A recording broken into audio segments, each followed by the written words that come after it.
apenas 5 minutos de atraso, vamos iniciar a nossa sessão. A sessão é a sessão temática número 8, Cooperação para Ampliação da Conectividade. Serão tratados temas de inclusão digital e ampliação das redes de banda larga, com enfoque em criatividade e cooperação entre os agentes, e conteúdo e novas tecnologias, né, soluções tecnológicas. E nessa sessão é uma sessão que não só, mas ela é prioritariamente apoiada em casos, né, em modelos que podem servir de inspiração em alternativas para a modelagem, né, do setor no país. Os painelistas aqui, eu peço que se posicionem na mesa. São a Ana Luísa Valadares, que é diretora de políticas de conectividade, peço uma salva de palmas. Abraão Balbino, que é superintendente de competição da Anatel. Sabrina Ferrari, que é diretora de assuntos jurídicos da Hughes. Marcelo Mejias, que é Public Policy, gerente de relações institucionais, de imprensa e regulatória da TIM Brasil, Marcelo Mejias. E Juliano Rastelli, presidente da Iconecta. Está vindo.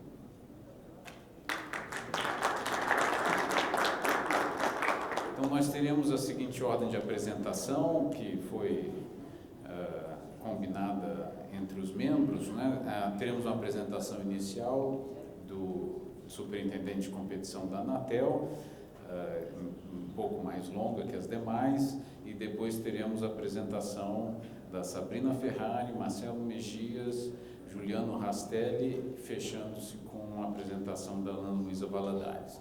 Então, obrigado pela presença de todos, será um prazer dialogar com essa equipe que está aqui formada, e teremos em torno de até 15 minutos para cada apresentação e abriremos ao final para o debate com a plateia e entre nós, ok? Peço então ao superintendente Abraão Balbino que faça a sua apresentação. Esse aqui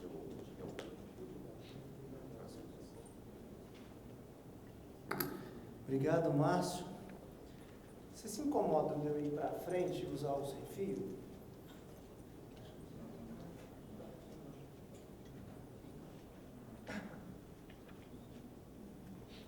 Pode ligar o sem fio? Esse aqui é o 24. Se não, faço aqui mesmo, não tem problema.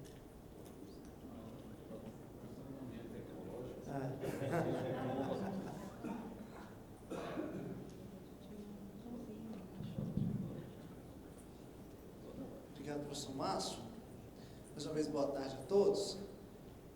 Esse painel, quando o pessoal me chamou, a ideia aqui é pensar um pouco fora da caixa em termos de como preencher os nossos gaps de infraestrutura e conectividade. E aí você pensa o seguinte, poxa, chamar um regulador para falar de coisa fora da caixa é meio estranho, eu também acho. Mas, porque a gente geralmente precisa pensar dentro de uma caixa, porque é assim que as coisas geralmente funcionam. E eu acho que está correto esse pensamento também. Mas quando a gente olha um pouco para o que está acontecendo, e a gente olha um pouco do que nós estamos vivendo hoje em dia, eu acho que vocês vão entender o que eu quero falar aqui, é a importância de arranjos cooperativos, toda a cadeia de valor, que muitas vezes viabilizam e resolvem muito mais rapidamente determinados problemas do que muitas vezes soluções vindas necessariamente do poder público. E esse é um pouquinho do que eu vou falar aqui. Se a gente for olhar, minha apresentação, ela tem 4 slides, mas a intenção é muito mais tentar refletir em cima disso. Eu vou ficar uma parte do tempo em um slide específico. em geral, quando a gente fala de lacunas de infraestrutura e gaps de infraestrutura, o que se pensa nos últimos, sei lá, 20 anos de debate regulatório e de evolução tecnológica intensa que nós temos? O que nós temos? Nós sempre pensamos o seguinte: olha, onde eu tenho gap de infraestrutura, eu preciso de uma política pública que traz um financiamento público para um agente em específico ir lá e cobrir essa lacuna. Isso é digamos assim, talvez um modelo mental mais comumente utilizado e comumente praticado, e no mundo inteiro esse tipo de modelo ele prevalece. Não estou dizendo que ele é errado, na verdade ele é um modelo padrão quando se fala do Estado atuando no sentido de levar infraestrutura. E aí você tem várias hipóteses, grande parte delas com o uso de recursos públicos de financiamento. Hoje, quando a gente olha para os nossos gaps de infraestrutura, essa ilustração que eu estou colocando fala da nossa lacuna de infraestrutura de transporte de fibra.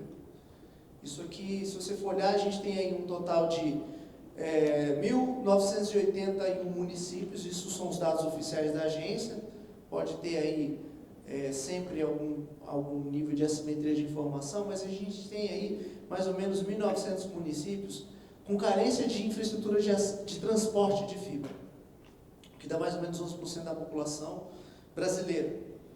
E aí, se você for ver aí com fibra e sem fibra, e eu estou falando no transporte, tá, gente? É transporte, ou seja, é a chegada de uma infraestrutura de transporte de fibra ótica.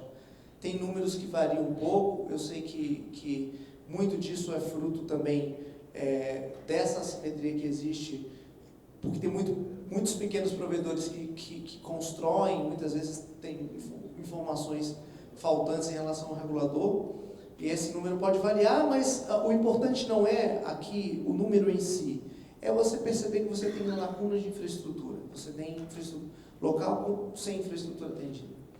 Se a gente for tentar trabalhar um pouquinho mais, se a gente for tentar olhar muito mais na perspectiva do negócio e agregar variáveis socioeconômicas, variáveis fora de telecom e tentar aprimorar um pouquinho mais, a gente chega naquilo que foi o diagnóstico que a Anatel fez no Plano Geral de Metas de Competição, que é o diagnóstico de competitividade dos municípios, né? Que a gente dividiu o Brasil em 4, sendo que o primeiro a gente chama de categoria 1, é o que é competitivo. O que é competitivo no Brasil? É que ele tem abundância de infraestrutura, a demanda atende, existem vários players em toda a cadeia de valor, em todos os níveis da cadeia de valor. Aí, se você for olhar, você pensa assim, basicamente 4% da população brasileira, isso aqui é o combinado de todos os serviços. Se você for olhar, cada serviço pode variar, por exemplo, se você for olhar só no móvel, a competitividade é maior, mas se você for fazer um mix de todos os serviços, para você obter aí o pior caso, então você tem aí 4% da população é plenamente servida de infraestrutura em todos os serviços de telecom, com plena competição entre os agentes. Isso dá mais ou menos, 6 municípios só tem isso. E você tem cerca de 500 municípios que está na fronteira, está quase competitivo, que é o que chamamos de categoria 2, que é moderadamente competitivo. Ou seja, tem infraestrutura, mas a abundância de agentes que competem entre si, ela não é tão grande, de modo que alguma ferramenta regulatória para você tentar promover a competição e para facilitar a entrada de novos agentes, ela é necessária. Mas a atenção que eu quero colocar aqui é nas categorias 3 e 4. O que é a categoria 3 e 4? Começa a ter dificuldade de infraestrutura, a infraestrutura não é abundante, mas principalmente por características socioeconômicas, ou seja, distância atrelada a IDH, atrelado a PIB, atrelado a outras coisas, que faz com que 42% da população brasileira tem alguma lacuna de infraestrutura associada a uma carência de ofertantes. Ou seja, você é potencialmente competitivo, eu vou ter que gastar um esforço de ferramenta, eventualmente de ferramental regulatório, ação regulatória, e aí um exemplo disso, recente, vou falar um pouco amanhã no outro painel que eu vou estar, mas eu posso falar um pouquinho hoje, que são as ações que o próprio PGPC coloca do ponto de vista de estímulo à competição, no sentido de regular os preços da cadeia de valor, né, dos mercados de atacado e tal, que se concentra basicamente nessa categoria 3, que é aquilo que a gente acha que tem condição de ter competição, que tem condição de... mas que você tem que ter uma ação regulatória, porque as falhas de mercado existentes ali assim o demandam, e você identificou que os principais remédios são esses. E você tem a categoria 4, que é o não competitivo, né? Que basicamente você tem uma carência de infraestrutura e você tem também uma carência de demanda potencial. Por que tem essa carência de demanda potencial? Porque são questões, como eu falei, questões socioeconômicas. Dificilmente você vai ter uma condição dos usuários ou dos potenciais consumidores daquela área terem capacidade de custear um serviço de telecom. Se você for olhar, muitas vezes a gente olha apenas pelo lado da oferta, vou botar dinheiro público para chegar lá, só que principalmente nessa área de categoria 4, que é o vermelho escuro aqui, e ela é muito parecida com a área sem fibra, se você for olhar, elas são parecidas, basicamente, são bem parecidas. O que você tem aí? Você tem aí um universo de pessoas que, se você não tiver arranjos de modelagem de negócio associada para fazer com que o ticket médio daquelas pessoas em telecom seja menor, ele vai estar fora. Ele não tem, eventualmente, condição de prover o ARPU que as demais áreas conseguem gerar. Por isso, dessa questão. Existem outras variáveis explicativas, a gente pode debater isso, existem estudos para isso, mas o principal foco meu aqui não é discutir o porquê disso. É, de uma certa forma, entender que esses gaps, eles existem, e a gente está há anos discutindo, buscando discutir equações para chegar a isso. Aí fala, vamos reduzir imposto, vamos botar dinheiro, vamos fazer TAC, vamos destravar o FUST, vamos fazer um bocado de coisa para chegar lá. E isso tudo é muito válido, isso tudo e nada do que eu estou falando aqui, ou que eu vou concluir aqui nos próximos 10 minutos, busca invalidar qualquer iniciativa dessa natureza. Mas uma coisa que é muito mais tentar levantar aqui, e aí, claro, abrir espaço para que os demais colegas possam falar aqui em termos de cases e alternativas diferentes para que isso possa acontecer. Agora, e aí eu queria passar um tempo maior nesse slide aqui, para falar um pouco. Isso aqui é uma ultra mega giga simplificada cadeia de valor, mas que eu segmentei em 3 grupos que nos permitem discutir e olhar com cuidado que muitas vezes existem potenciais sinergias que podem ser aproveitadas nos diversos relacionamentos nessa cadeia, e que isso pode facilitar a entrega de conectividade para o usuário final, para a sociedade, para o cidadão, em condições melhores, e que no fundo pode direcionar para que os diversos gaps de infraestrutura que a gente tem possam ser mais bem resolvidos.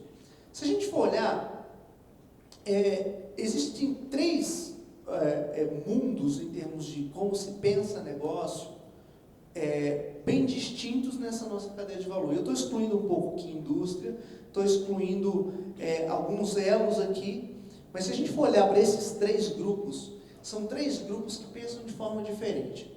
Você olha, por exemplo, empresas de infraestrutura passiva, você olha lá as towercos, você pode olhar as empresas do setor elétrico, as distribuidoras, você pode eventualmente pegar algumas empresas de wholesale que atuam mais na infraestrutura passiva, principalmente aí você pode botar aí não só dutos, torres e postes, mas pode também botar fibras apagadas, coisas desse gênero.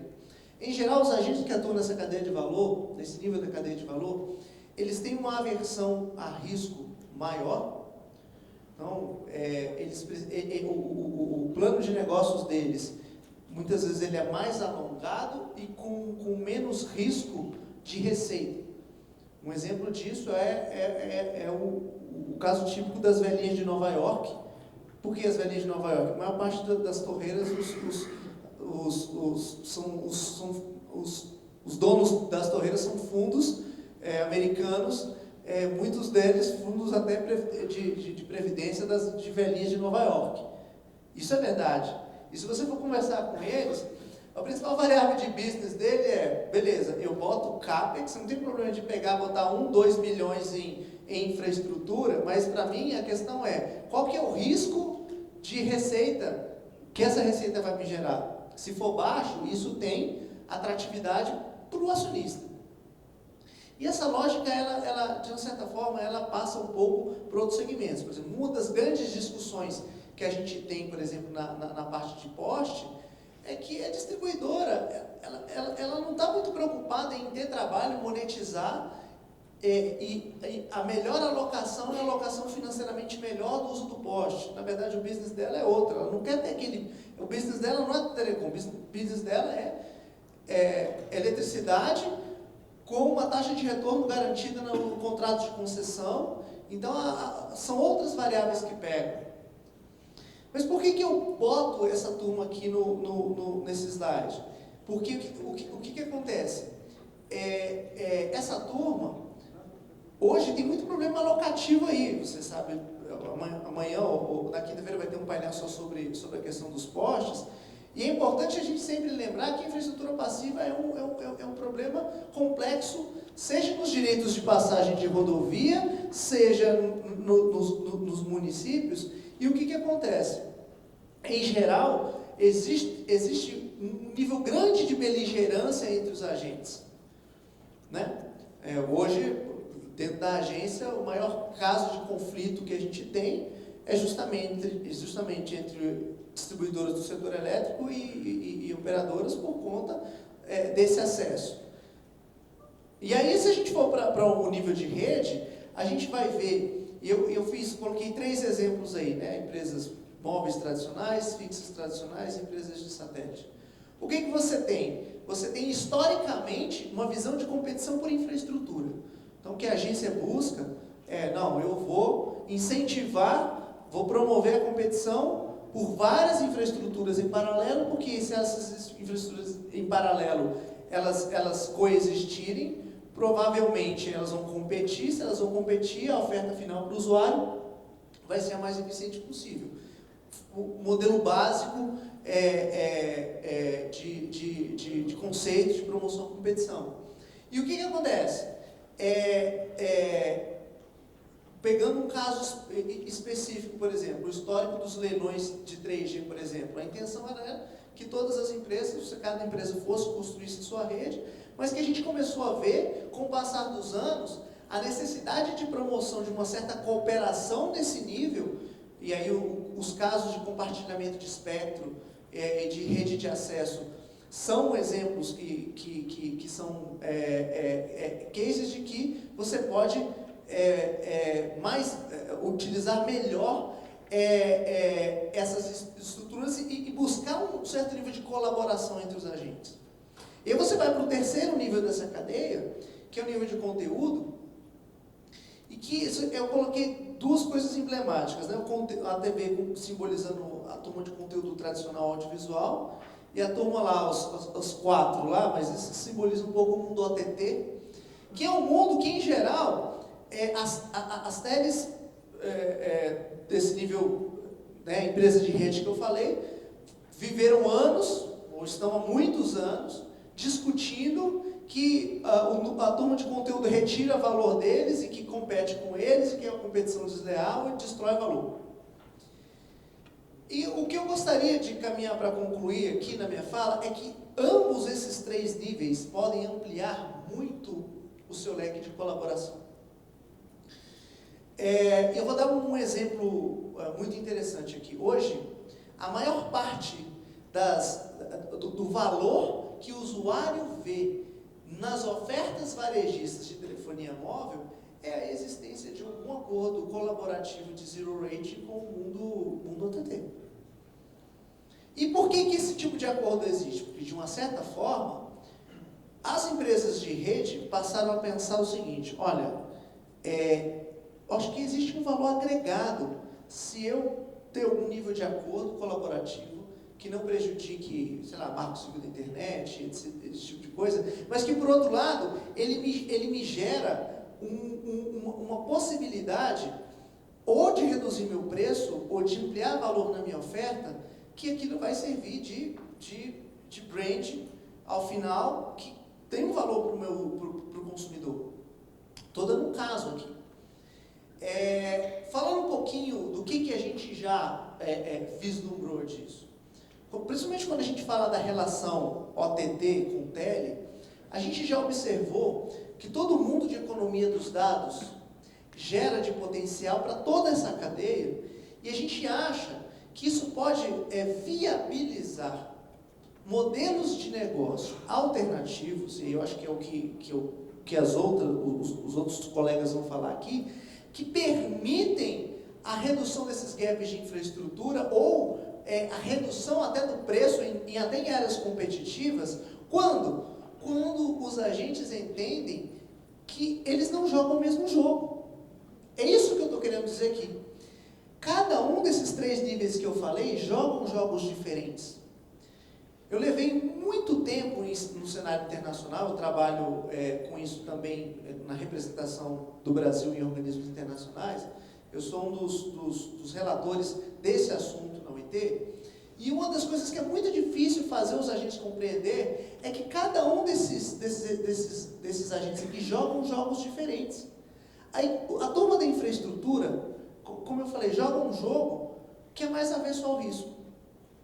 A turma de conteúdo joga um jogo que ele não está pensando em destruir valor daqui. Ele joga um jogo focado o quê? Em advertisement, dados pessoais, e o negócio dele depende do negócio de rede. Então, muitas vezes, ele faz investimento em inovação não para tomar, porque ele não quer ser uma empresa de rede. E as empresas de rede continuam sendo empresas de rede. Ela provê pipe, ela provê valor agregado em cima de um pipe que é conectividade. Como que cada agente pode se beneficiar de questões de outros agentes, cada um no seu jogo? Durante muito tempo se falou que eu tinha que fazer um level playing field entre todos esses caras aqui. Eu tinha que botar as mesmas regras para todos eles. Eu tinha que obrigar as torreiras a compartilhar as torres, mas o jogo delas é esse, para que eu vou ficar obrigando e regulando o preço disso? Se você for ver, isso está na lei das antenas. Mas a gente, na Anatel, entendeu que não precisava fazer. Muita gente acha, não, eu tenho que pegar alguém que está aqui na área de conteúdo e dar uma outorga de telecom para ele. E às vezes a gente acha que o correto é nivelar as regras para esses caras aqui, quando na verdade eu preciso entender que eles fazem jogos distintos e que eu tenho que estimular a cooperação entre eles. E aí, para concluir o que eu quero falar, ano passado, a gente, na plenipotenciária de Dubai, eu tive o prazer de mediar essa resolução, que basicamente ela estabelece e ela determina, esse aqui é meu último slide, a necessidade de uma cooperação mútua entre o mundo OTT e o mundo das operadoras, justamente para promover inovação, sustentabilidade, modelos de negócios viáveis, porque isso traz benefícios socioeconômicos. E a gente tem, inclusive, uma recomendação, que pensando na resolução, ela é mais alto nível, e a recomendação ela traz um nível mais orientativo, didático, prático e objetivo para os reguladores, mas dentro do trabalho em andamento, nós estamos trabalhando numa recomendação de como estimular esse tipo de parceria. E a mensagem que eu quero colocar é que, eventualmente, esse tipo de ação, ela pode até ser mais profícua em termos finais do que aquela visão inicial que eu coloquei, de que as lacunas de conectividade só são preenchidas via ação direta do Estado por meio de recursos públicos. Novamente, eu não quero inviabilizar isso, mas eu acho que um grande pensamento para nós, e aí já puxando o gancho para os colegas, é a gente pensar que acordos cooperativos podem levar ao preenchimento dessas lacunas. E aí a gente depois pode voltar falando das perguntas. Tá aqui a gente, todos os slides da Anatel agora tem que vir com isso aqui é a regra da nossa PC, então tá aqui o obrigado com os nossos canais aqui digitais para vocês terem acesso. Obrigado.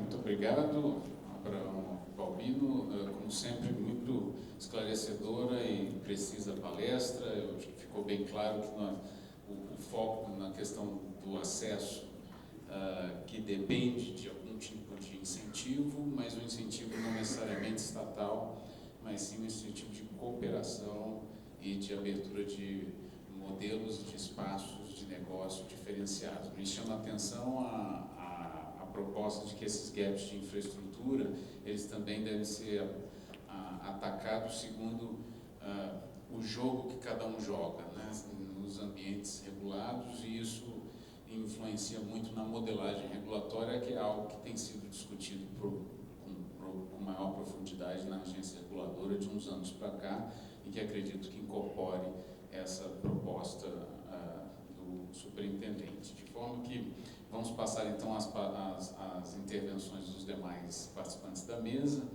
Comecemos então pela Sabrina Ferrari, e fique à vontade se quiser usar o microfone ou aquele ali, né, o púlpito.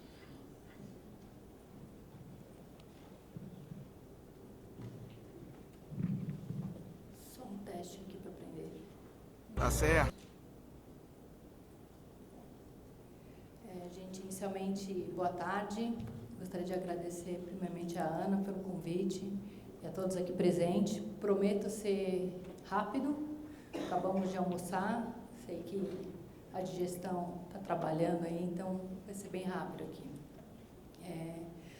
Queria, para poder incrementar aí as discussões, falar rapidamente sobre... Tá certo, tá certo.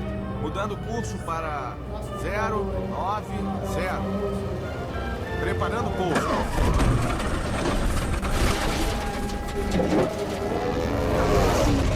O que foi, Howard? Pane na asa direita. Eu estou perdendo o motor de este bordo. Aumentando para 2.800 RPM. Diminuindo potência. Aumentando o motor de este bordo. Das maiores descobertas dele. Diminuindo. Eu estou perdendo altitude. Cheque a pressão da tubulação do motor de este bordo. Comunicações comerciais. Está boa, mas a RPM baixa. As duas hélices de este bordo. Pelo vídeo. Então, a Hughes tem muito intrínseco a tecnologia desde o seu início. Hoje, a Hughes ela tem mais de 1,5 milhão de assinantes espalhados pelo mundo inteiro, América do Norte, América Latina, Colômbia, inclusive Brasil, né? E nossa tecnologia está espalhada por mais de 100 países. Né? Fazemos parte do grupo hoje EcoStar, também é um novo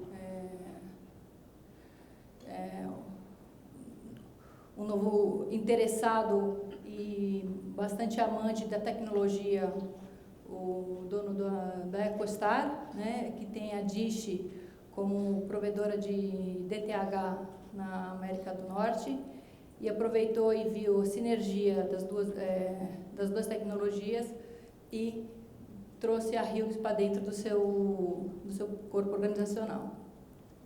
Né? A EcoStar hoje tem 25 satélites. Saiu uma notícia ontem que estamos reorganizando esse número de satélites, mas ainda a Hughes continua com 9 satélites sendo responsável pela administração e o uso. Né? E um dos grandes feitos do grupo EcoStar é o desenvolvimento tecnológico, né? E há 3, 4 anos atrás ganhou o prêmio Emmy da categoria de inovação tecnológica. Então a Hughes busca sempre estar se inovar, trazer novas soluções para o mercado. E eu queria mostrar um pouco para vocês o que é conectar o Brasil, conectar o que significa inclusão digital aos olhos da Hughes, tá? O Brasil é um país de proporções continentais. Todos os dias percorremos quase 5.000 municípios, levando internet de qualidade para o campo, praia ou pequena empresa. Nossa rede de vendedores e instaladores nos envia diariamente centenas de vídeos, mostrando as dificuldades e os obstáculos de conectar o Brasil de verdade. Conheça agora um pouco do dia a dia HughesNet.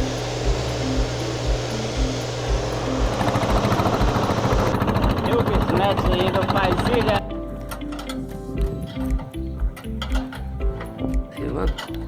Olha, o cara montando antena pra nós aqui, um monte de abelha em cima da casa ali, não tinha visto, e o rapaz foi, tive que arrumar uma roupa pra ele trabalhar aqui, ó. Bem devagarzinho, para. Peraí, velho, não tô vendo ela. Ah, meu, vamos embora. Pare. Não, vambora.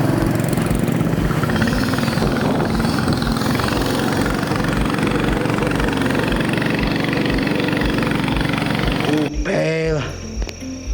Chegou um cavalo. Que bela, fiado. Romper obstáculos, ultrapassar fronteiras, conectar pessoas onde quer que elas estejam, para diminuir barreiras. Esse é o dia a dia da HughesNet. Então, quando a gente fala de lacuna de infraestrutura, é esse tipo de infraestrutura que a Hughes encara no seu dia a dia, né? Então, realmente problema de chegar até o local, de problema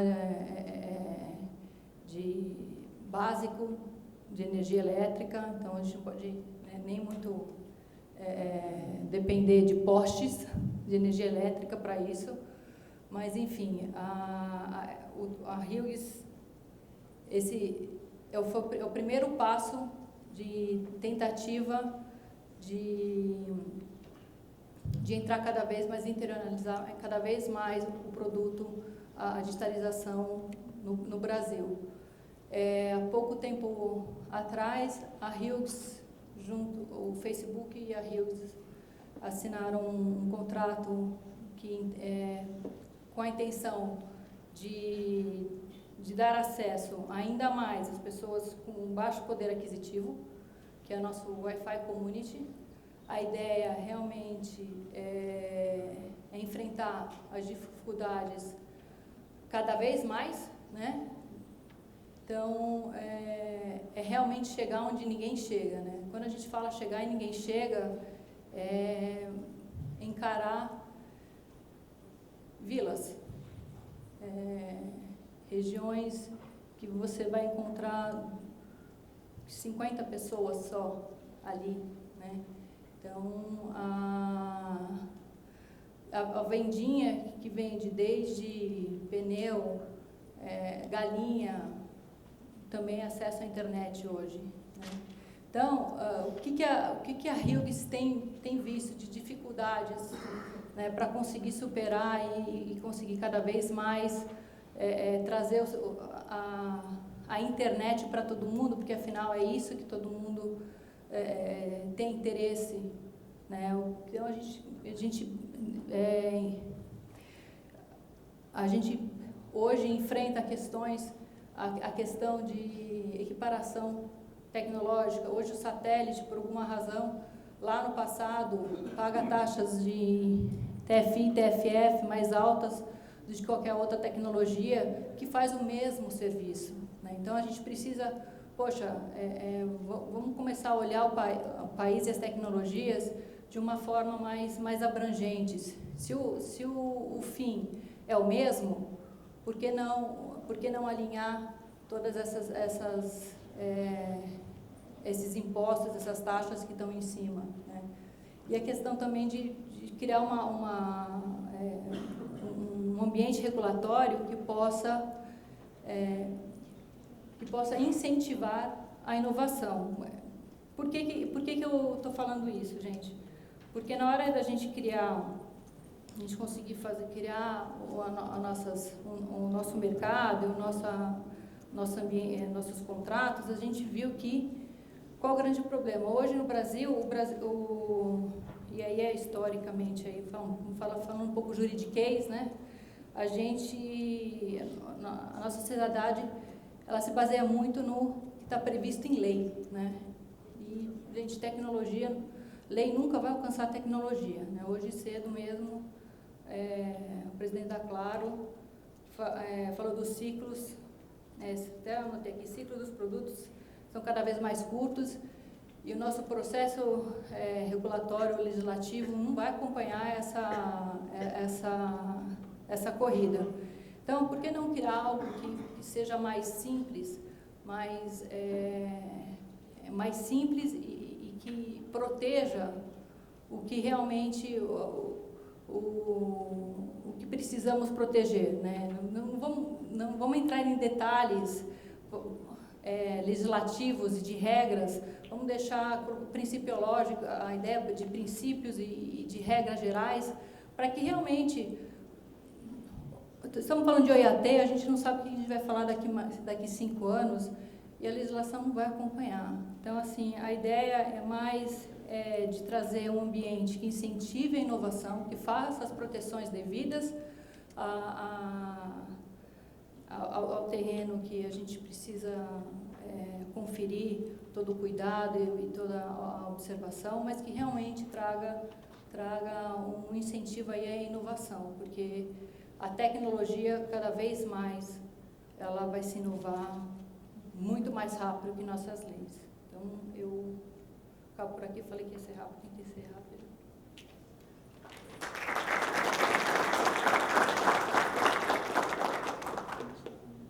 Bom, muito obrigado, Sabrina. Eu tenho aqui foi muito interessante a apresentação, especial aos fãs do Leonardo DiCaprio, mas antes disso, muito acima disso, a pontuar 2 grandes problemas da nossa regulamentação atual. E o Brasil é tão surreal que o pedido daquela que avança sobre regiões remotas é ser tratada igualmente às demais, ao invés de se pedir o que nós deveríamos estar procurando, né? Que não só alinhar as taxas, mas entregar taxas muito mais facilitadas para quem efetivamente está indo para ambientes em que não há interesse à conectividade, né? E o outro ponto sobre a estrutura regulatória que desincentiva a regulação, no sentido de introduzir aspectos principiológicos na normatização em detrimento de uma regulamentação de comando e controle específico, ela vai se alinha bastante com aquilo que tem sido proposto já há alguns anos na agência reguladora, né? Então, acredito que isso será um bom espaço para debate em seguida. Então, sem mais delongas, passo a palavra, peço ao Marcelo Mejias que, então, faça a sua exposição. Boa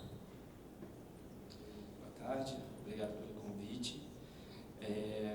Eu acabei não fazendo uma apresentação porque, enfim, o Abraão certamente ia tocar todos os temas importantes e a Sabrina, depois que ela disse que ia postar um vídeo, eu imaginei que fosse um vídeo sobre as dificuldades do Brasil, então a gente acaba ficando repetitivo. A percepção que a gente tem ali na TIM, eu acho que é uma percepção muito parecida com o que o Abraão fez de provocação no fim da apresentação dele. Tem aquela frase, né, se organizar direitinho, todo mundo colabora, e acho que de fato é o que pode acontecer. Se a gente conseguir ter um ambiente que não trave as nossas negociações, não trave os compartilhamentos, a gente consiga avançar e ter realmente um arcabouço bastante, obviamente, prudente, porque quando você fala de 2 empresas ou mais empresas compartilhando uma determinada infraestrutura, você precisa ter um monitoramento muito detido disso, evitar que algo dali saia, mas o que a gente percebe é que em 2012 a gente teve o edital de 4G e a gente teve uma visão muito corajosa e a Anatel também, acho que se não fosse a Anatel isso não aconteceria, de fazer um grande acordo para a ampliação do 4G. Né? A gente conseguiu fazer um acordo inovador, tinham pouquíssimos países no mundo naquele momento que traziam essa percepção de usar radiofrequência ou usar infraestrutura de forma conjunta. E a gente, junto com, na época, com a Oi, depois tem um projeto também a gente estendeu com a Vivo, enfim, temos parcerias basicamente com todos os grandes players, a gente conseguiu realmente fazer o projeto 4G ser viável. Então, a gente conseguiu ter uma rede absolutamente fantástica. A gente hoje tem uma cobertura líder, né, em termos de população coberta, cidades cobertas, a TIM conseguiu isso, e basicamente por conta desses grandes acordos, dessas grandes sinergias que a gente conseguiu trazer do âmbito privado. Então, hoje, no âmbito privado, a gente percebe que isso funciona muito bem. Né? A gente tem um amadurecimento de todas essas tipologias de uso de espectro, a gente consegue dar um pouco mais de eficiência. Fala aqui muito do móvel, porque o que a gente percebe é que, eu acho que foi até uma provocação também que o Félix fez no painel um pouco antes, de que possivelmente você não vai conseguir fazer, com o mesmo investimento, manter os investimentos em fibra ótica que você vê em um FTTH, por exemplo. Você precisa realmente usar uma última milha wireless. E para isso, e a TIM sempre teve essa vocação muito estruturada de focar no móvel, a gente entende que você precisa também até fomentar esses acordos para que você possa, ao mesmo tempo, competir no serviço, porque eu acho que a gente compete muito bem.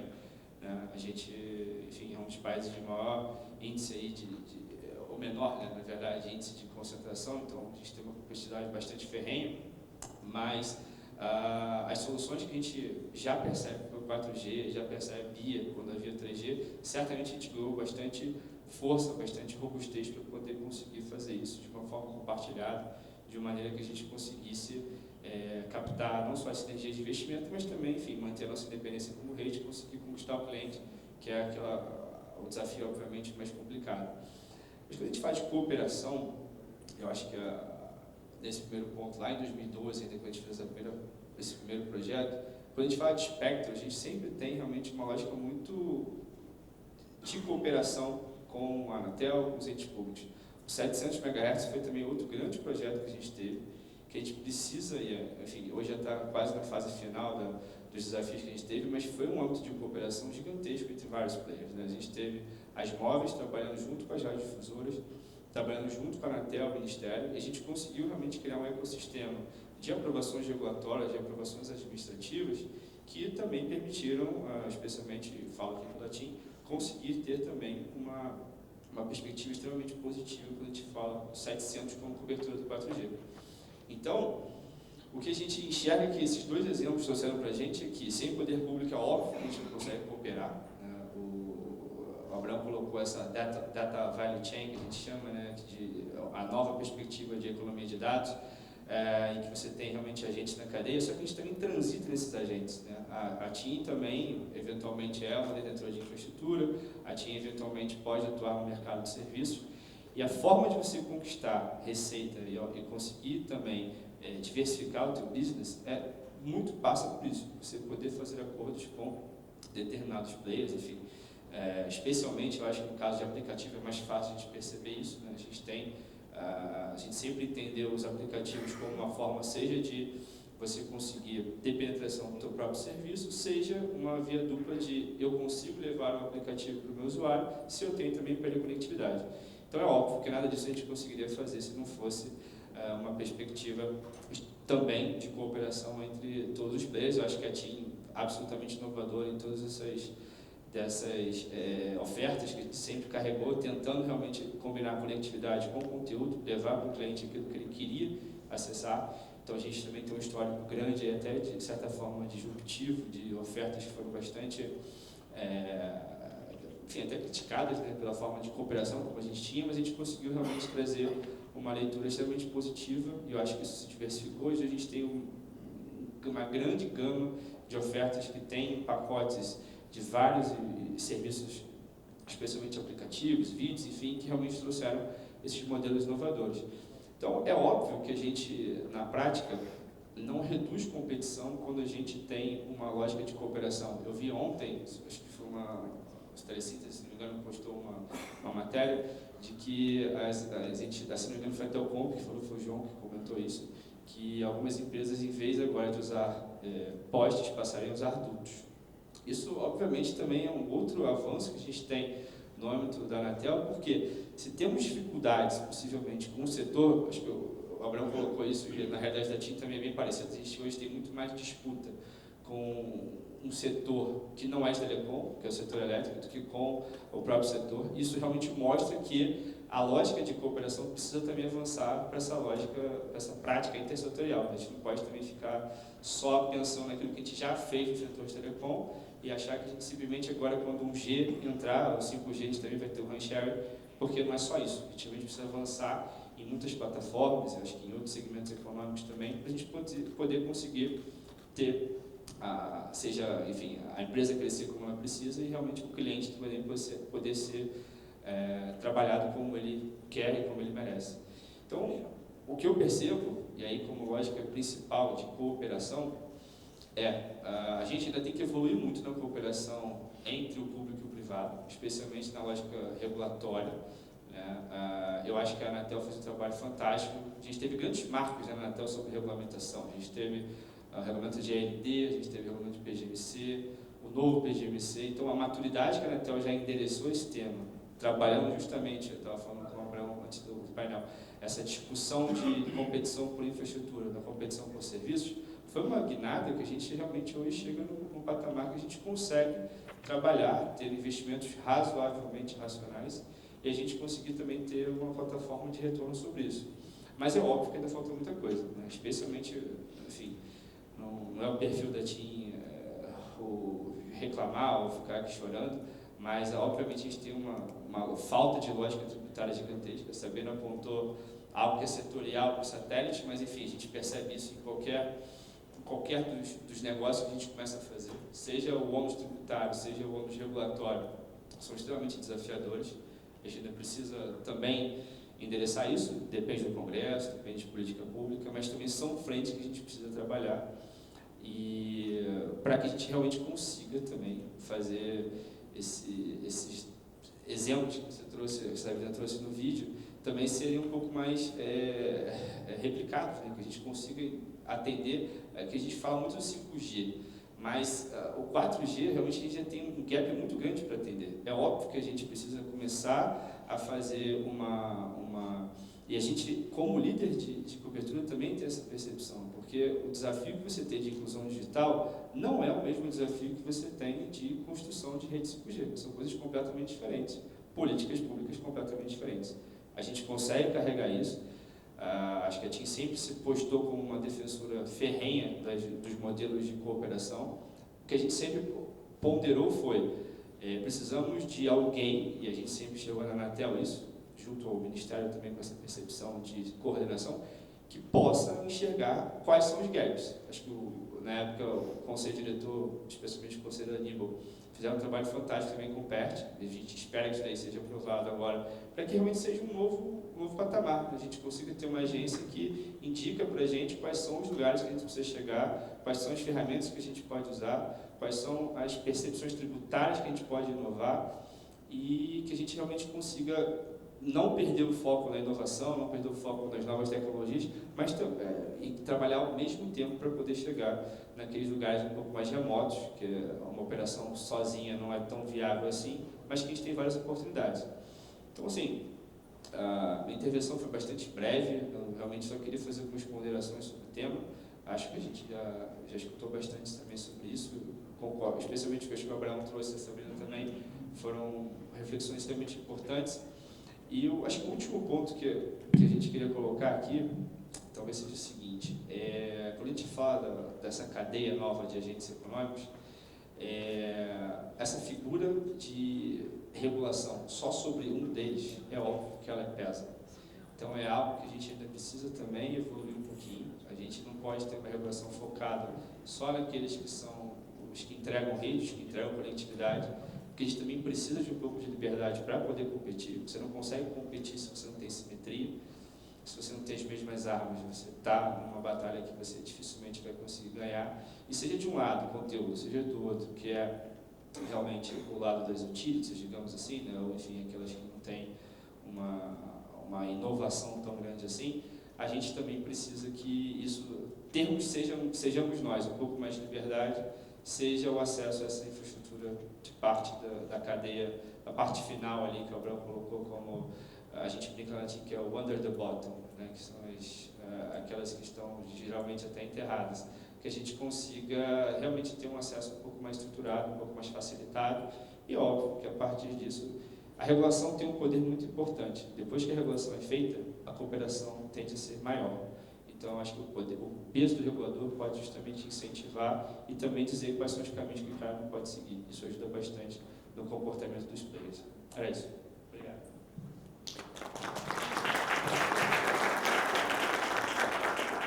Muito obrigado, Marcelo.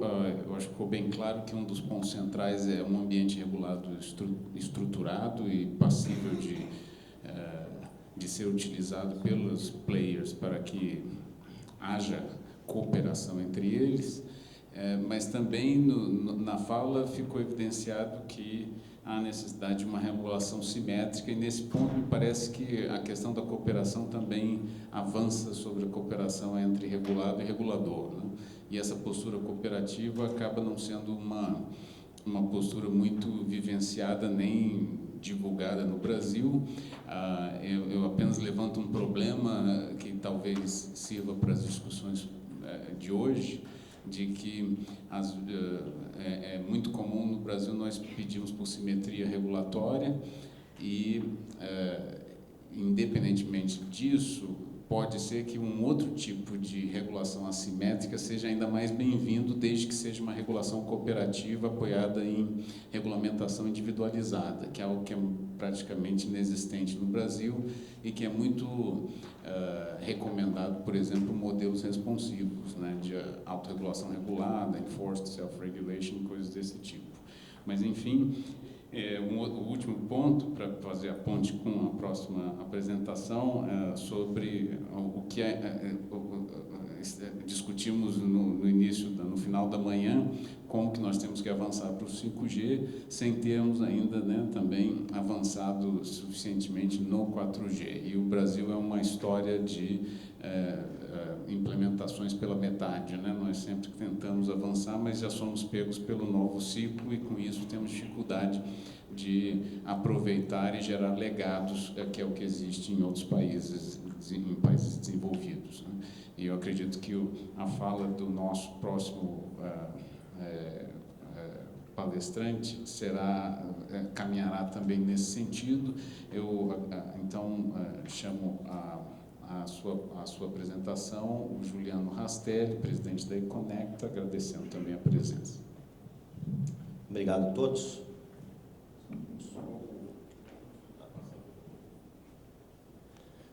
Antes de eu começar minha apresentação, eu acho que, a respeito de cooperação, acho que nós estamos numa sinergia aqui. A Anatel deseja mais conectividade, mais competição. Hughes já tem o Brasil todo conectado, né? A TIM quer cooperar também no projeto.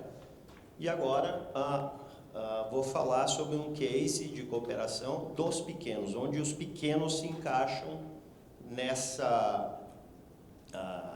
nesse projeto que o Abraão falou, desse empurrão que a Anatel tem dado a todos os setores, não só os pequenos, mas todos os outros, na tentativa de conectar mais pessoas e oferecer serviços de melhor qualidade.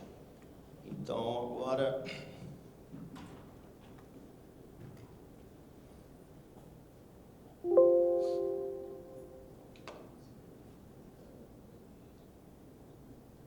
Então, primeiro, Econecta, nós somos um micro provedor, nós estamos sediados em Ouro Fino, Minas, é o extremo sul mineiro. Nós provemos internet para em torno de 20 cidades na região e nós temos um pedacinho do leste paulista em nossa área.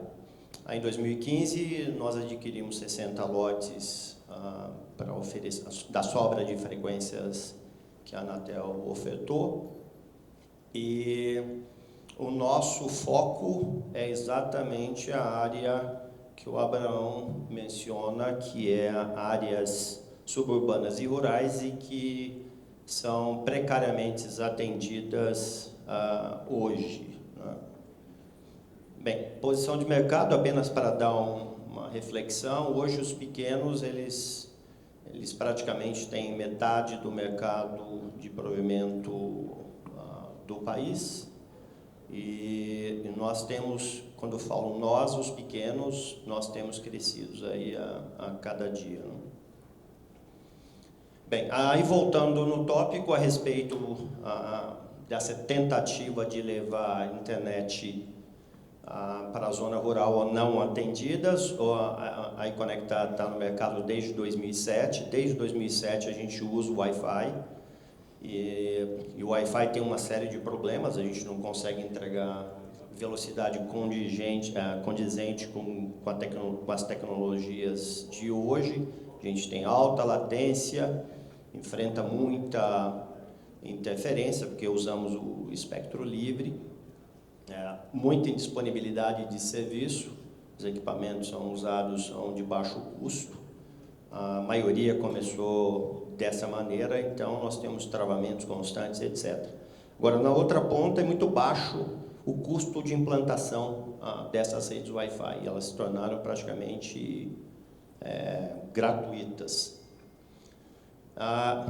E a intenção da gente levar esses lotes era fazer um upgrade desses novos clientes, desses clientes antigos que usavam Wi-Fi, oferecer a esses clientes velocidades que são compatíveis com os aplicativos que usamos hoje, YouTube e Facebook, baixar essa latência, ter alta disponibilidade, não deixar a pessoa lá no sítio dele, por exemplo, tentando assistir um vídeo no YouTube ou tentando emitir uma nota fiscal sem a internet.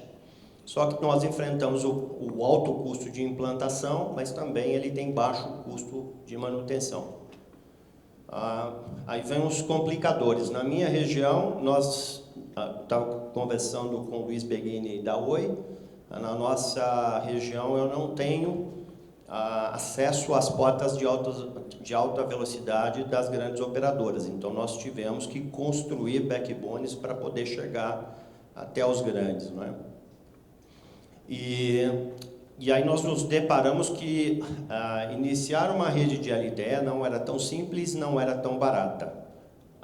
E o maior complicador, o EPC. A rede de LTE não funciona sem o EPC, e a hora que os pequenos foram descobrir o preço de um EPC, a coisa complicou. Bem, como é que nós começamos a encontrar a solução? Backbone, nós nos reunimos, nós pequenos, é um exemplo de cooperação, e construímos esses backbones conectando vários pequenos e várias portas de várias operadoras. Fomos atrás na China e agora ultimamente na Letônia, atrás de uma small cell de baixíssimo custo. E o EPC, nós nos reunimos entre 13 empresas e resolvemos participar de um consórcio promovido por uma universidade francesa chamada Eurocom, e nós começamos a trabalhar com eles na ajuda no desenvolvimento do Open Air. Baseado na construção desse backbone, vieram duas soluções de baixo custo para o Brasil. A BayCells começou a ser vendida no ano passado, o Microtik está em fase de homologação na agência. E esses 13 que estão todos nomeados aí, a maioria deles são pequenos operadores, mas tem dois prestadores de serviço na parte de regulação e tem um prestador da parte de telefonia. Então eu conto ali embaixo que a Arcangelic foi essa startup, começou a ter o relacionamento com a Universidade Francesa e nós começamos a desenvolver e ajudar no desenvolvimento do Open Air. Bem, aí surgiu outro problema, né? Eu falo em resultado, a gente começou a vender isso, eu já vendo comercialmente o acesso da rede 4G, só que, por exemplo, mesmo a solução da Barcelos, ela ainda era, para nós pequenos, que temos aí a meta de entregar na zona rural algo em torno de 60, 70 reais, quer dizer, um custo extremamente baixo para o usuário, a gente ainda esbarrava com o preço. Então, a pedido nosso de vários pequenos provedores, nós entramos em contato com a Microtik, e a Microtik agora desenvolveu algo que realmente desconheço o melhor custo-benefício. E aí eu cito a Qualcomm aqui, porque ela trabalhou junto com a Microtik, porque eu vi que a Qualcomm aí é um sponsor aqui do evento. Nesse meio tempo, nós estamos desenvolvendo na Cangeli, botamos dinheiro, começamos a queimar neurônios com o Open Air. O Open Air não parava de pé. Nós gastamos bom tempo nesse Open Air e agora é um motivo de felicidade para nós. Nós ficamos sabendo que o Facebook apresentou o projeto Magma, que é um EPC testado já em outros países, inclusive aqui na América do Sul. Então a gente resolveu mudar, esquecemos do Open Air e começamos a usar o Magma, que é, de novo, o Magma é o EPC de código aberto do Facebook. Ele é disponibilizado gratuitamente para qualquer operador. Então nós instalamos o Magma, e hoje toda a nossa base está funcionando do Magma, outros operadores também estão rodando no Magma, e eu, pessoalmente, Juliano, acredito que o Magma vai se tornar o padrão dos pequenos operadores. Bem, onde a gente está hoje? Então, a gente tem esse backbone que nós conectamos 3 portas de 10 GB, porque a finalidade é entregar 20, 30 MB. Você não consegue entregar velocidade de 20, 30 MB sem ter para onde escoar isso, né? Já ofertamos, a gente usa os MiFi, a gente não faz o handoff, o nosso MiFi fica preso naquele determinado setor, e o Magma roda perfeito.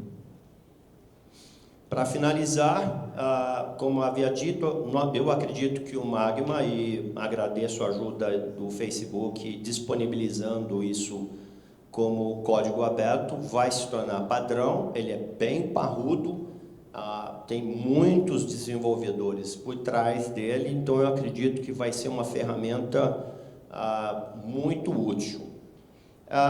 Agora, quanto à cooperação, eu acredito que ainda falta uma plataforma de outros desenvolvedores para a gente tocar um projeto maior junto, outros integradores e fornecedores alternativos. E eu deixo aqui a eConnect aberto para grandes, pequenos, médios, para que, se a eConnect puder cooperar com vocês em qualquer tipo de projeto, me coloco à disposição. Obrigado.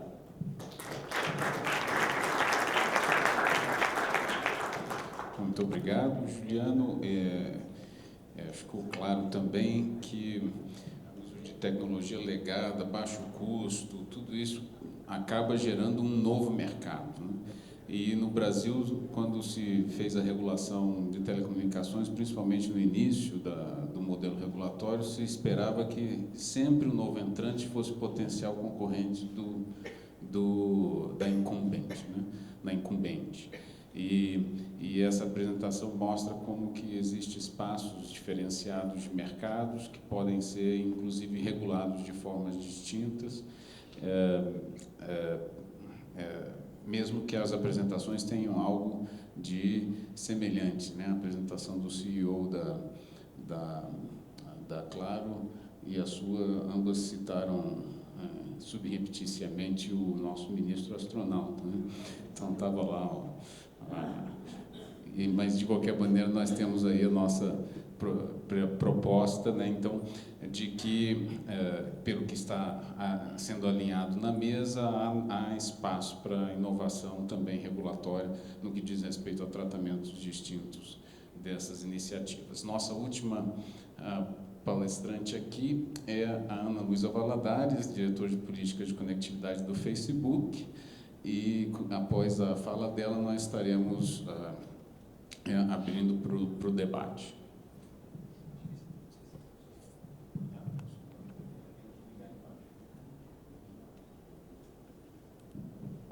Funcionando. Na verdade, bom, eu ia pedir desculpa para vocês por falar, sentar aqui, eu não estou no meu melhor dia, mas, enfim, passar aqui os PowerPoints. Tá bom. Obrigada pelo convite, eu queria agradecer ao painel Telebrasil pela oportunidade. Agradecer aos meus colegas de mesa e a presença de vocês. Confesso que refleti bastante sobre a possibilidade de vir falar no prefeito de Telecom por causa das questões óbvias, né? E das discussões comuns que existem a respeito da participação das OTTs no mercado de telecomunicações. E, enfim, mas me chamou muita atenção o fato de, nesse caso, a gente estar focado em cooperação. E eu entendi que podia ser uma boa oportunidade para apresentar um lado do Facebook que não é muito conhecido, propositalmente não é muito conhecido, que é a Facebook Conectividade. Nós temos uma área da empresa inteira focada na questão da conectividade, porque estamos preocupados com o gap digital, como todos já colocaram aqui. Né? Então, tem muita gente sem acesso à internet e o Facebook se preocupa extremamente com isso, por diversas razões. E a gente entende que o Facebook precisa trabalhar no segmento de telecomunicações, no segmento de equipamentos, no segmento de softwares, enfim, diversas formas de trabalhar conjuntamente com todos os players do mercado e o ecossistema para superar esse gap digital que não vai ser simples de superar. Infelizmente, para nós, são as pessoas que têm menos disponibilidade financeira, onde as dificuldades de acesso e instalação de infraestrutura são maiores, né? E realmente é uma parcela da população que teremos todas dificuldades de, enfrentando esse desafio, conectar essas pessoas. Então, só passando rapidamente pelo nosso roadmap, a gente está focado em uma série de questões, como todo mundo sabe, e temos enfrentado diversos problemas, como as páginas de jornais anunciam todos os dias, mas temos uma visão de futuro, e essa visão de futuro inclui essa parcela da população que não tem acesso, e o que o Facebook pode fazer, ou resolveu que poderia fazer, pensar fora da caixinha, como o Abraão colocou, e tentar imaginar formas de baratear o acesso, de tornar o acesso mais viável, seja na camada de software, seja na camada de rede, seja na camada de infraestrutura. Né? Então, nós temos uma visão de que o futuro, pelo menos no Facebook, inclui a conectividade, e temos diversos projetos nessa área que eu queria apresentar para vocês aqui hoje rapidamente. O motivo pelo qual eu estou em pé aqui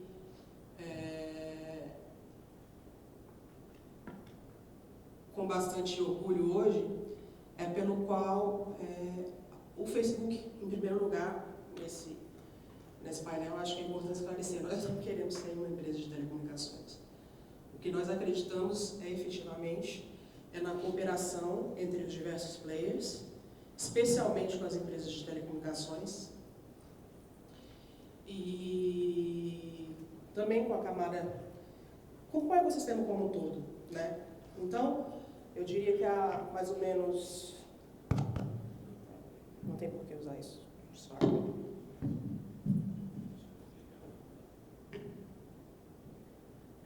Mais ou menos uns 5 anos, a gente resolveu criar o Facebook Connectivity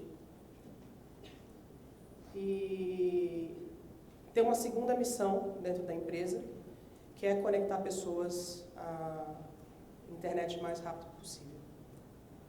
E a internet mais rápida é a melhor que puder ser disponibilizada. E isso, obviamente,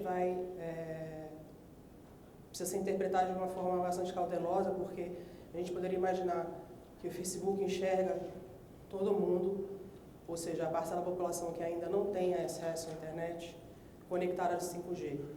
Nós esperamos que sim, que todos sejam conectados no 5G um dia.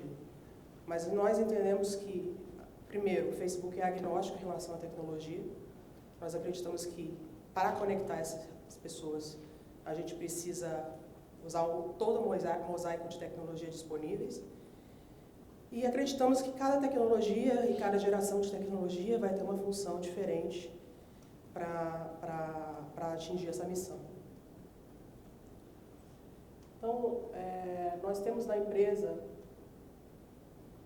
cerca de 400 ou 500 pessoas hoje dedicado ao que não é o core da missão do Facebook, o que não é a missão principal do Facebook, que é trazer as pessoas juntas e formar comunidades,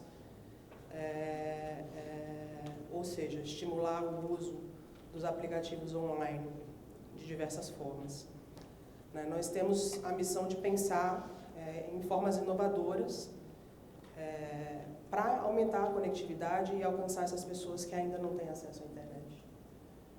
Então, aqui eu vou dar rapidamente um exemplo de alguns programas que nós temos.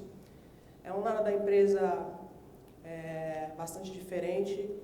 Às vezes a gente nem se entende com o pessoal do que a gente chama de Blue App, porque as perspectivas e objetivos e goals são completamente diferentes sobre alguma ótica. Obviamente que, no fundo, todos queremos conexão, todos queremos estar conectados e é para isso que trabalhamos. Mas, nesse caso especificamente, nosso foco é em infraestrutura, equipamento, rede, protocolo, ou seja, como fazer com que essas pessoas sejam conectadas no futuro. E nós temos diversos projetos, né? Tive a felicidade de conversar com o Samuel na organização desse painel e pensar em como organizar uma forma positiva de visão de futuro em relação à cooperação de OTTs e teles. E também tenho tido uma oportunidade muito especial de trabalhar com o Abraão nos grupos de trabalho da União Internacional de Telecomunicações, onde a gente tem tentado fazer essa reflexão a nível mundial e tentado mapear quais são as principais necessidades, os principais desejos das diversas regiões do mundo que precisam superar o acesso à conectividade. Então, só para dar um exemplo, eu não vou me deter em cada um desses projetos. A gente tem um projeto de conectividade rural, temos Analytics, por óbvio, né? O Free Basics, tão mal falado, banido de alguns países, mas em muitos casos e em muitos países muito útil. O Express Wi-Fi, que é uma plataforma que nós desenvolvemos para monetização das redes de Wi-Fi, que nós já tivemos a felicidade de anunciar parcerias aqui no Brasil. O Magma, que para nossa grata surpresa, após o lançamento do Open Source na Mobile World Conference desse ano. Tivemos e estamos conversando com os pequenos provedores de LTE que têm interesse em usar essa plataforma. Foi uma plataforma desenvolvida dentro dos projetos de desenvolvimento de software e tentar baratear custos para as operadoras de serviço de telecomunicações. Temos um projeto chamado Open Transport Networks, que é um projeto já um pouco diferente. É um projeto que em Uganda nós fizemos uma parceria com uma prestadora de serviço de telecomunicações e entramos como investidores numa empresa que está passando fibra por todo o país. Então, acredito que essa é uma pergunta que vai surgir, e eu antecipadamente digo, os modelos de negócio para a participação do Facebook nesse leque de projetos, eles variam de caso a caso. Em alguns casos a gente entra como investidor, em alguns casos a gente está investindo no desenvolvimento de tecnologias open source. Nós criamos o Telecommunications Infra Project, que é um projeto que hoje já tem mais de 500 membros, não é um projeto gerenciado pelo Facebook, mas o Facebook é membro ativo. Temos a alegria de ter diversos fabricantes, diversas operadoras como membros do TIP e cooperar nessa área. E também temos projetos para conectividade de áreas densas, onde é difícil implantar infraestrutura, e o TerraGraph é um deles.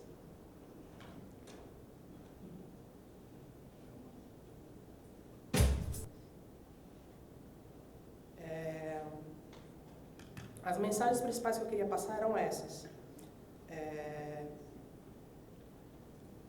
Existem formas de trabalhar junto, o papel de cada um no ecossistema é diferente, e o Facebook está disposto a cooperar com as operadoras, cooperar com as fabricantes, cooperar com todo mundo do ecossistema, para pensar numa forma de baratear o acesso à internet, baratear os custos, baratear a implantação e, muitas vezes, se tornar parceiro das operadoras de telecomunicações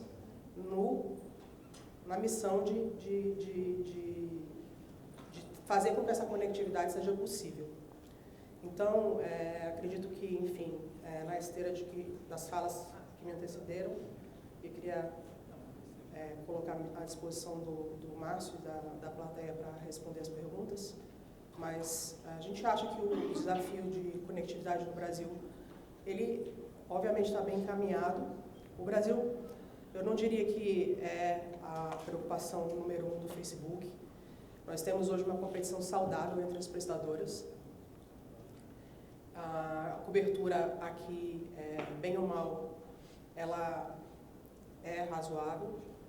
Em continentes como a África, por exemplo, nos preocupam muito mais, e a gente tem focado nesse tipo de local, também no Sudoeste Asiático.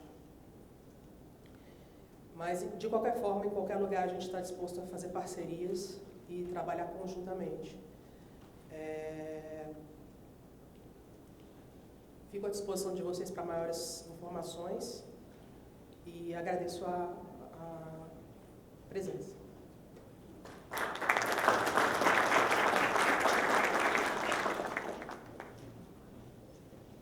Muito obrigado, Luísa. A fala foi de outro ponto de vista, né? Um ponto de vista de um ator que não pretende sequer ingressar no ambiente de competição por infraestrutura e que, no entanto, tem todo o interesse em que o avanço da conectividade ocorra. Acho que um resumo de todas as falas é de que há alinhamentos e desalinhamentos importantes que precisam ser bem tratados em um ambiente regulatório mais amplo e mais receptivo a modelos inovadores, principalmente em termos de aberturas a novos tipos de contratualização, novas parcerias que às vezes são bloqueadas, né, por disciplina normativa. Eu, obviamente, teria perguntas de minha parte, mas como eu já comentei bastante, eu abro inicialmente a plateia para que quem desejar interagir com dos palestrantes possa fazer a sua pergunta.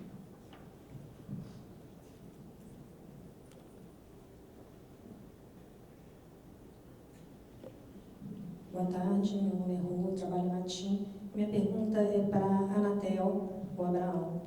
Um dos grandes desafios hoje para atendimento àqueles municípios de categoria 3 e 4 não é só apenas o investimento, que investimento pode vir a partir de políticas públicas, mas o que a gente tem visto na operação, que o custo, o OPEX, para manutenção e manter aquelas cidades, localidades remotas atendidas, também é um grande desafio. E aí eu não sei o que a agência está pensando, além da parte do investimento inicial, o que ela está pensando no ambiente cooperativo para diminuir esse custo operacional, porque mesmo que essas localidades remotas elas deixem de funcionar, elas, num indicador de qualidade, representam muito pouco. E para a Receita também representa muito pouco. E aí eu não sei o que a agência está pensando em relação à cooperação entre as operações de manutenção dessas redes, de locais remotos. Obrigado, Rô, pela pergunta. Bem, a gente está falando de uma coisa bem específica. Quando a gente...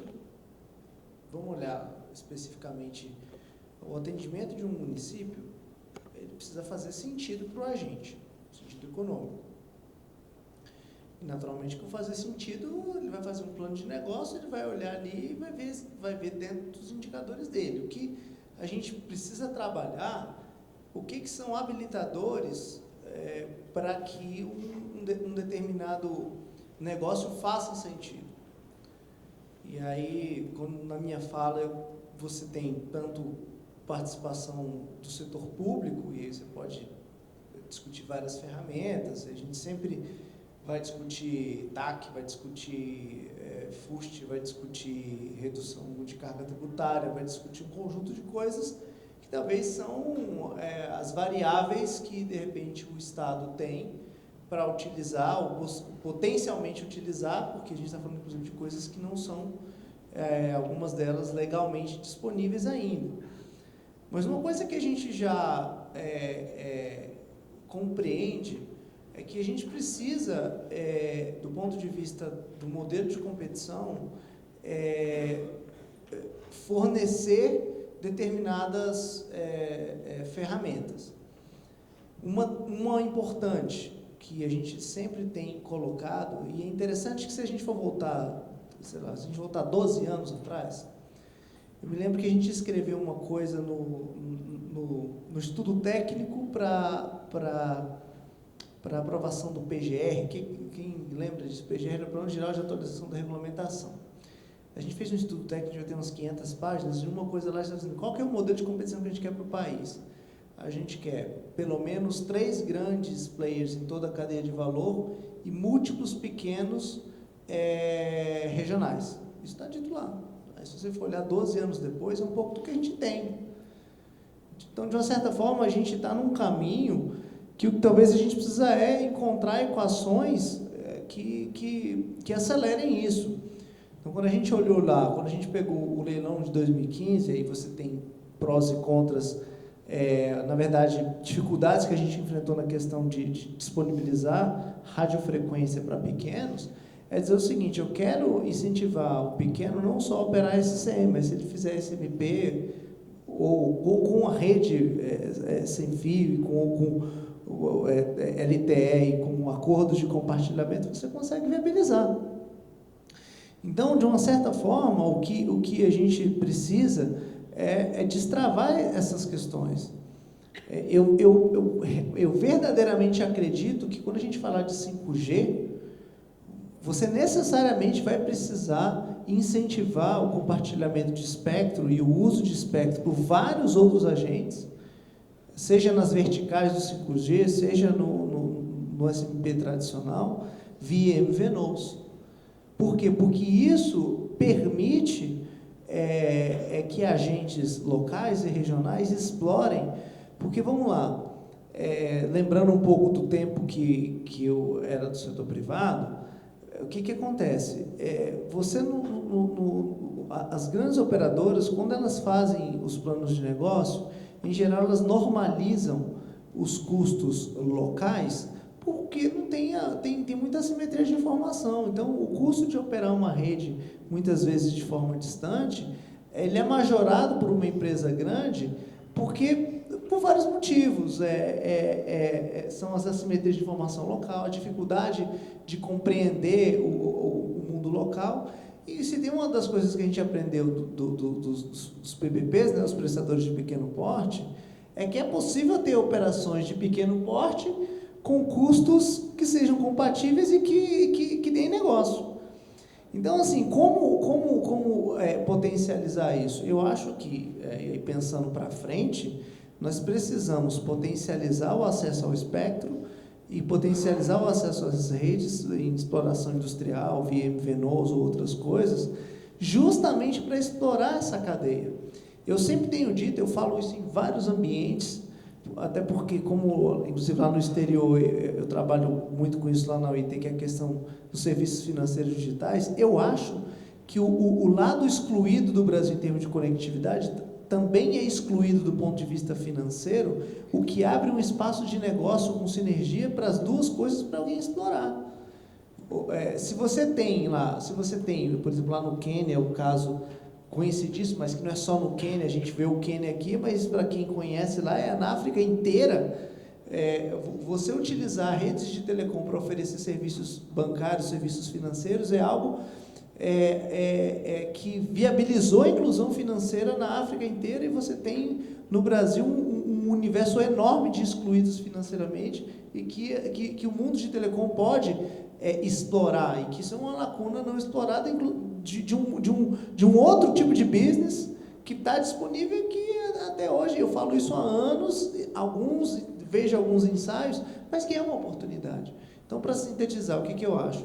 A gente precisa continuar incentivando a cooperação para modelos de negócio que eventualmente não sejam dos grandes, sejam dos pequenos, mas em outras partes da cadeia de valor. Obrigado. Rapidinho, José Alberto da Presidente.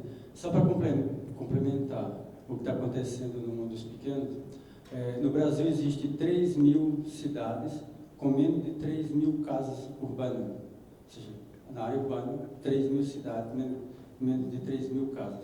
Essas cidades estão sendo atendidas por pequenos provedores, respondendo a pessoa da TIM, esqueci o nome, desculpa. Estão sendo atendidas por pequenos operadores, inclusive com várias tecnologias, era com rádio, mas agora está colocando fibra, e na zona rural está tendo a penetração dos pequenos provedores, tem outros milhares na zona rural. O que nós estamos precisando eu fiz um levantamento aproximado que precisa de 170.000 quilômetros de cabo de fibra para chegar em cada cidade das 5.570 cidades no território brasileiro. Então precisa chegar uma fibra. Essa fibra chegando, um pequeno investidor, um pequeno empreendedor constrói aquela cidade e ainda se estende pela zona rural. Então tem que se preocupar com a política pública de levar uma fibra até a cidade, porque essa cidade tem 1.000 casas, 1.500 casas, tem pouco interesse econômico de grandes ou médios operadores levar uma fibra até lá. Obrigado.